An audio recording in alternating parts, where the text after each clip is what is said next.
السلام عليكم. اليوم عندي فلافل.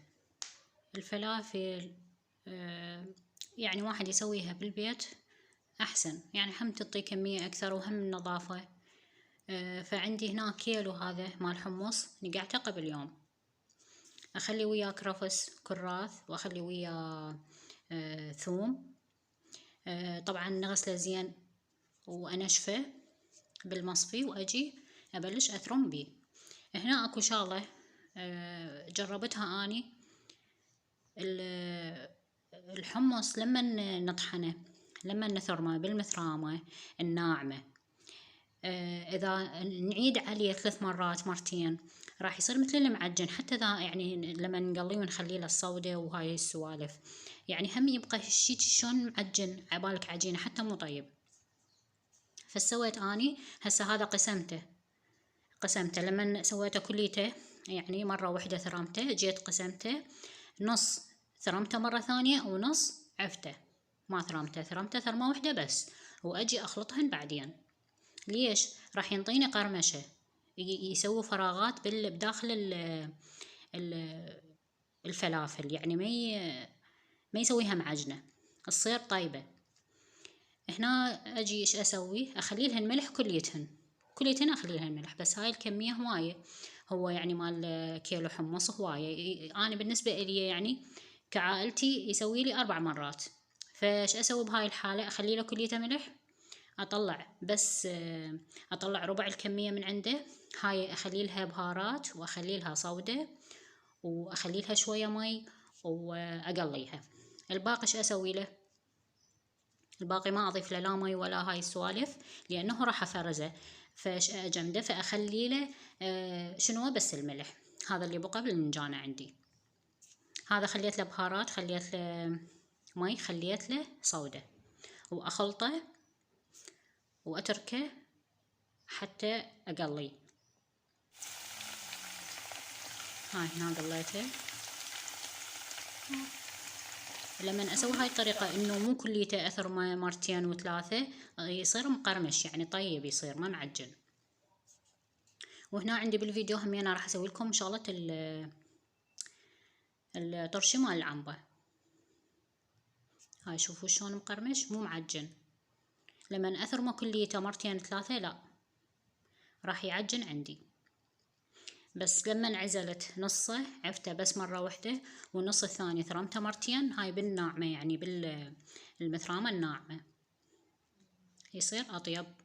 هنا عندي هذني خليتهن بالأكياس اللي بقى عندي، الفلافل اللي بقت عندي زادت. شو أسوي لها؟ أخلي لها بأكياس وأخلي لها هيك خفيف، يعني شلون أمدها على الكيس. ليش؟ حتى من أجي مثلا أطلعه من الفريز بسرعة يفتل، ما يعذبني، ما أخليه هيك كوم يعني ثخين كوم أكومه وأخليه بالكيس وألفه، لا أخليه هيجي الارتفاع مالته يعني أصبع، حتى شنو لما أطلعه من الفريز يفتل بسرعة. هنا أجي عندي هذا البهارات مال العنبة،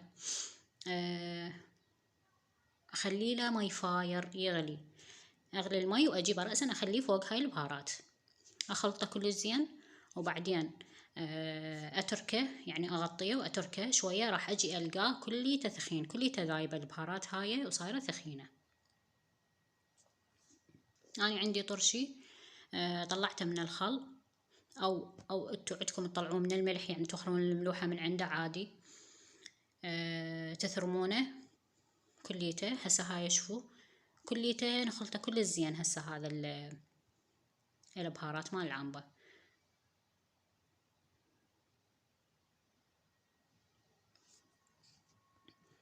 لما تخلوها تحفظوها بكيس وتخلوها يعني بالثلاجة تبقى فترة طويلة. هنا أجي أثرم هاي الطرش اللي عندي عادي، يعني انتو تطلعونه من الملح وتخلوه رأسا بالخليط مال العنبة عادي، يعني ماكو مشكلة، مو إلا خل. أو تريد تخلون فوق العنبة تخلون مثلا فد نص كوب خل بكيفكم. بس هي ترى البهارات تجي يعني بيها حموضة، يخلون وياها لامندوزي، فما يحتاج. هنا اجي اخليه كليته بالكيس. لما ثرمته هذا شوف الثخن مالته هسه صار كلش ثخين، اخلطه وبعدين اضيف فوقه مي، ما بقي على هذا الثخن، اني ارجع اخلي فوقه مي بارد دافي عادي، يعني ماكو مشكلة، بس بالبداية لازم مي فاير. هسه هذا عندي ابقى اخلط بيه لحد ما يتجانس من جديد. يعني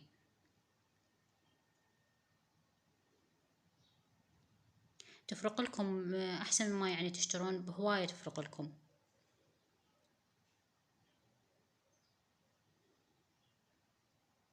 يعني تكفيكم فترة هواية. هذا الطرش مال العنبة، الفلافل كيلو الحمص لما تجيبونه تثرمونه تضمون قسم من عنده بالفريز، يعني يفيدكم شغلات. يعني واحد رأسا يطلع ويخليه يفتل ويسوي، ما ينتظر مثلا يردون مثلا ساعة واحد يشتهي، لأن عنده بالفريز مثروم يطلع ويسوي. هسه هذا خليته اخليه اظل اضيف مي لحد ما اني اريد الثخن مالتي بكيفي، اختياري يعني انتو بكيفكم الثخن مالته، تردوه ثخين تحبونه وسط او خفيف، شغله يمكم ترجع هاي. فابقى اسوي له هيجي الثخن اللي اريده، اني اشوفه شنو اللي يعجبني، اخذه كله بالكيس واخليه بالثلاجة. هذا لمن احتاج من عنده اطلعه، وان شاء الله تسوون من عنده ويعجبكم.